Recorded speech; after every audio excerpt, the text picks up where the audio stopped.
guys, how you all doing? Dr. Piercing, welcome to my channel. We're gonna be talking today about hypertrophic scar and keloids. What's the difference in between a hypertrophic scar and a keloid? Welcome back to my channel, guys. Dr. Piercing here. So what is a hypertrophic scar? A hypertrophic scar is a deep grade scar. It's like a normal response of the healing in which the extra connective tissue it forms original in the piercing area or wound area, and the result is a raised scar. So what causes a hypertrophic scar? Wounds go through the three phases: healing, inflammation, proliferation, remodeling phase. Scar tissue forms during the remodeling phase, and specific type of cells such as fibroblasts and microfibroblast and certain signaling molecules such as transforming growth factors, beta, tumor necrosis factors, are all involved in the wound healing and the creation of new tissue. In both hypertrophic scar and keloid scar, this repair response goes to haywire. Although the reason is not fully understood, the result in an abnormal production of extra collagen and the decrease of elastin, which leads to undesirable thick, raised, stiff scar that nobody likes. So what's the difference in between a hypertrophic scar and a keloid scar? The key visible difference between a hypertrophic scar and a keloid scar is the degree of spread on the scar around the original wound or perforation area.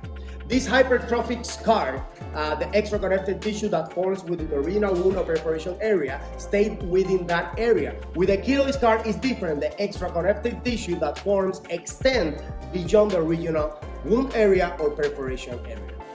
A hypertrophic scar, the appearance around the perforation stays within the piercing wound area. The color is pink to reddish. The time to develop is 1 to 2 months after you do the perforation, depending on what piercing and in the healing time.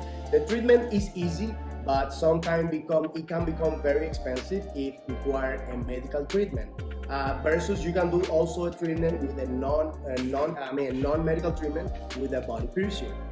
This type of hypertrophic scar is filled with a lot of fluid inside. So how the hypertrophic scar are treated?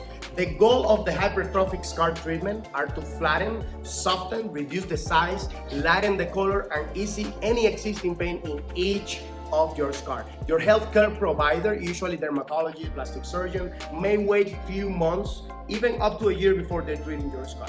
This allows the scar enough time to fully heal and possibly reduce in size and flatten on its own. The medical professionals, sometimes they use corticosteroid injections, they use laser therapies, they use cryotherapy, but I'm not a medical professional, I'm not a medical doctor, so I'm gonna be using with you my traditional non-medical treatment, which is like a silicone disc. You're going to put the silicone disc on both sides of the perforation, depending where is the hypertrophic scar. So you're gonna press both, make pressure on the hypertrophic scar for a week. You're gonna check up the client every week to make sure it's not out of the circulation, making sure it's not accumulating extra drainage and can lead to infection. So how to avoid keloids? That's a very good question. One of the most important things to do is not to consistently play with the jewelry or twist or change the piercing in order to allow the piercing to properly heal. But there isn't all there is to the keloids. They can also be brought on by using harsh cleansers like alcohol, hydrogen peroxide, solutions that really they're cytotoxic. Trauma to the piercing on the side can be also a very, very, very, very high risk. It can take a couple of times, only one time, until your piercing is completely ruined, it gets swollen, and then you can develop that ugly keloid. So if you have any problem with your hypertrophic scar, remember it's not a keloid. You know where to find me. DM me, Dr. Piercing. Any question that you have, this session here is created just for you for me to answer you all the questions that you could have on piercings. Remember, heal a piercing is not a very easy job. So if you need any advice, Dr. Piercing is here. I love you.